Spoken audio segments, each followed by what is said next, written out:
Frédéric Souplet du Stade de France, qui va nous donner en 10 minutes une petite leçon, parce que finalement, on peut faire des choses avec des choses très simples, des choses qui marchent vraiment et qui sont mesurables et qui rapportent de l'argent avec les médias sociaux. Ça vous intéresse, hein? Alors, on va lancer un petit film qui va vous raconter l'histoire et puis après, je vais revenir dessus.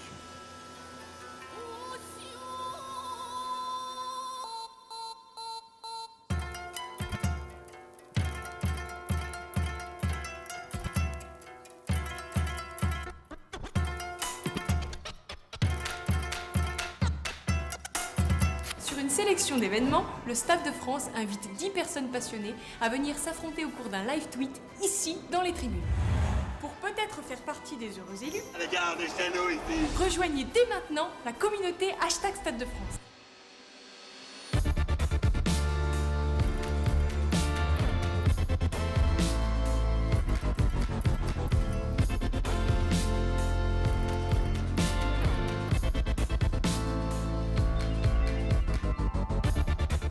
Retour dans la loge #Stade de France avec Tété. Merci d'être avec nous. Merci à vous, merci pour l'invitation. Je suis ravi d'être là. Remplir un Stade de France, pour nous, c'est une finale, c'est quelque chose d'important. Il y a une ambiance magnifique, c'est très sympathique.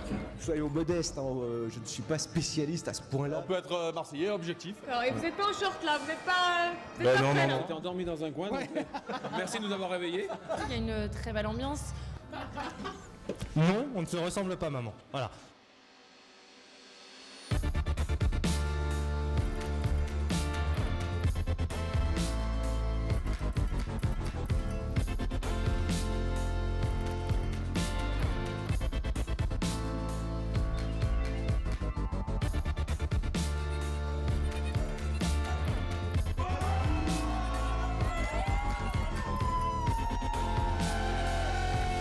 On s'est donné à vous.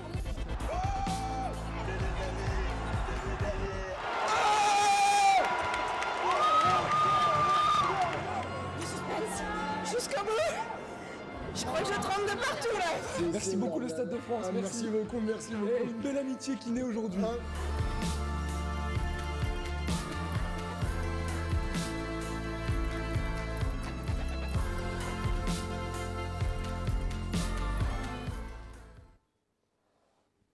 Bon, à 37 €, ça va pas faire plaisir aux agences, hein. On est avec ça. Alors, en fait, tout est né d'une problématique assez simple. On est un stade très connu, mais on n'a pas de club résident. On n'a pas de club résident de rugby, on n'a pas de club résident de football, puisque le PSG préfère jouer au Parc des Princes. Du coup, on n'a pas de communauté de supporters. Et l'idée, c'était comment exister sur les réseaux sociaux sans communauté de supporters, sans communauté naturelle de gens qui ont envie d'interagir avec nous forcément. Alors, on n'a pas de club résident. En revanche, on a des très beaux événements. On a les matchs de l'équipe de France de football, et il reste quelques places pour France-Japon ce soir. On a les matchs de l'équipe de France de rugby et certains matchs de Racing et du Stade français. Il reste aussi quelques places pour Racing Munster demain après-midi. Et on a parmi les plus grands concerts qui se déroulent en France. Donc on a eu avec l'agence Human Insight, qui est pour beaucoup dans la réussite du projet. Ludovic Delaherche, Ludovic Delaherche qui est par là dans la salle. On a eu avec l'agence l'idée de faire des live tweets d'événements. En soi, idée toute simple, on n'a pas inventé le live tweet d'événements, ça existait avant nous, ça existe beaucoup pour les programmes télé. Mais on a eu cette idée simple. Bon, vous live tweetez des événements de chez vous, venez les live tweeter au stade sur des événements. Ce faisant, en construisant l'opération, on s'est aperçu que ça n'existait pas et que du coup, on était le premier stade au monde à mettre en place des live tweets d'événements. Vous avez la première loge live tweet. La première loge live tweet au monde. En fait, le principe est simple. Un mois avant l'événement, on poste sur Twitter, sur Facebook, sur des blogs de rugby ou de football, sur des soirées de live tweet de programmes télé, une annonce pour annoncer l'opération. On sélectionne les gens sur leur implication, sur leur nombre de followers, sur leur état d'esprit. Une semaine avant l'opération, on en sélectionne 5 de chaque équipe. Alors, c'est très simple pour le rugby. Quand on a Stade français Toulouse, on prend 5 tweetos toulousains très motivés, 5 tweetos qui soutiennent le Stade français très motivé. Ça marche aussi, évidemment, pour le football. Ça marche aussi sur les concerts. C'est-à-dire qu'on a fait, par exemple, pour Metallica, on a fait les partisans du Black Album et les partisans post-Black Album. Donc sur chaque événement, en fait... C'est un tweet fight, c'est ça? Une tweet battle? C'est une tweet battle. Alors, une tweet battle qui présente une caractéristique, c'est qu'elle est extrêmement conviviale et extrêmement sympathique.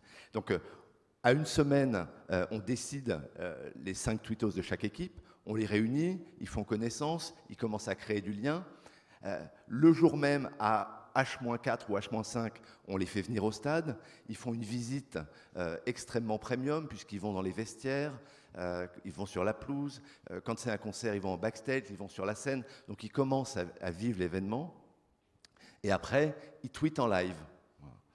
Ils tweetent en live avec tous les gens qui sont devant leur télé ou tous les gens qui sont fans chez eux partout en France. Et ça, on a fait le premier en février 2012. Depuis, on en a fait 14 et on va faire un ce soir, un demain, donc on va être à 16.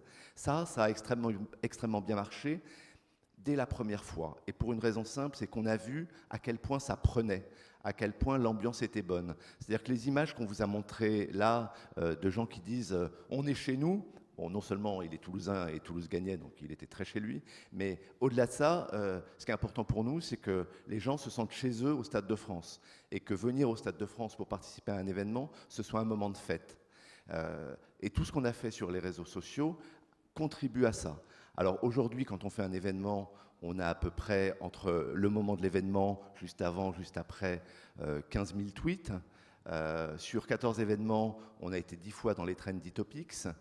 On en profite bien sûr pour générer du contenu et ce contenu a été vu 850 000 fois sur YouTube. Donc tout ça, ça a pris beaucoup d'ampleur qui fait qu'aujourd'hui, effectivement, on a un score cloud très bon. 150 millions de fois plutôt, ou 150 000 fois? 850 000 fois. Ouais. Ce qui fait qu'aujourd'hui, on a un très bon score cloud parce qu'on a créé en fait une communauté de fans extrêmement active qui utilisent le hashtag Stade de France dès qu'ils veulent parler de rugby ou de football.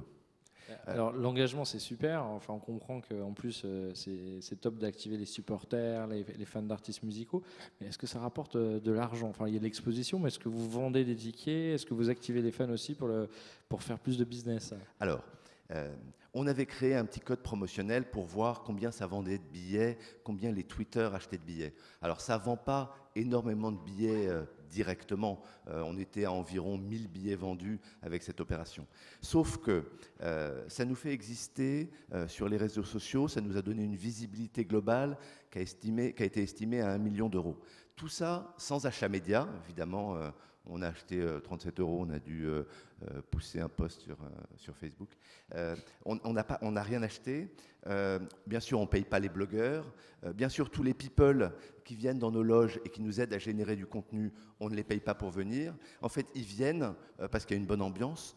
Donc tout ça, ça nous a permis de générer beaucoup de visibilité, c'est la première chose. Mine de rien, tout ça, ça fait encore mieux exister notre site internet qui vend à peu près 20% des places pour le Stade de France, donc indirectement ça a généré du ROI. Tout ça, ça nous a créé une communauté d'ambassadeurs de 400, 500 personnes très actives, et mine de rien cette communauté d'ambassadeurs, elle nous est très utile aujourd'hui. Et le dernier point, et c'est du ROI indirect, mais ça nous sert de vivier, c'est-à-dire qu'aujourd'hui on est en train de recruter des gens qu'on a connus via cette communauté de fans. Donc en fait, on est en train de les intégrer chez nous parce qu'ils sont déjà chez nous indirectement, tellement ils sont actifs et tellement ils défendent notre marque. Donc pas de ROI si je dois chiffrer le nombre de places, mais énormément de ROI généré de manière indirecte. Et ça rejoint un peu la présentation de nos amis tchèques qui me disaient « good ». C'est ce qui devait être bon signe, c'est que la première chose, c'est l'engagement. Donc, en fait, on est en train de générer un engagement très fort autour de la marque Stade de France, et bien sûr, ça gère du ROI indirect, et ça va générer du ROI direct.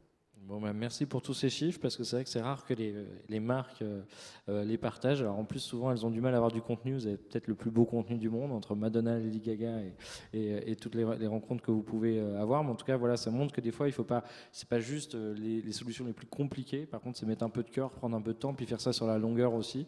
Parce que c'est vrai que souvent, on fait une OP, alors que là, vous, maintenant, c'est quasiment à l'année, votre loge, cette action, puis une vraie relation qui est construite avec ces influents. Je dirais même qu'on en est qu'au début. C'est-à-dire qu'aujourd'hui, on a fait ça. Demain, on veut bien sûr élargir notre communauté. On veut que cette vie digitale interagisse encore plus avec la vie du stade. Et Human Inside a beaucoup d'idées là-dessus, un peu folles pour certaines, mais on va y arriver. On voudrait réussir à faire tweeter toute l'arène et même un jour voir des tweets sur les écrans géants du stade. Donc on en est, c'est déjà très bien ce qu'on a fait, mais c'est que 10% de ce qu'on peut faire et de ce qu'on va faire. Bon, mais super. Alors, en parlant de chiffres, on me dit qu'on en est à 9237 tweets avec la mention #UpForum. Donc, si vous êtes très bon et que vous nous faites encore 63 posts d'ici la dernière session, profitant de l'intervention de Mats Carduner de 55, on passera les 10 000 tweets en 2 jours, ça sera énorme.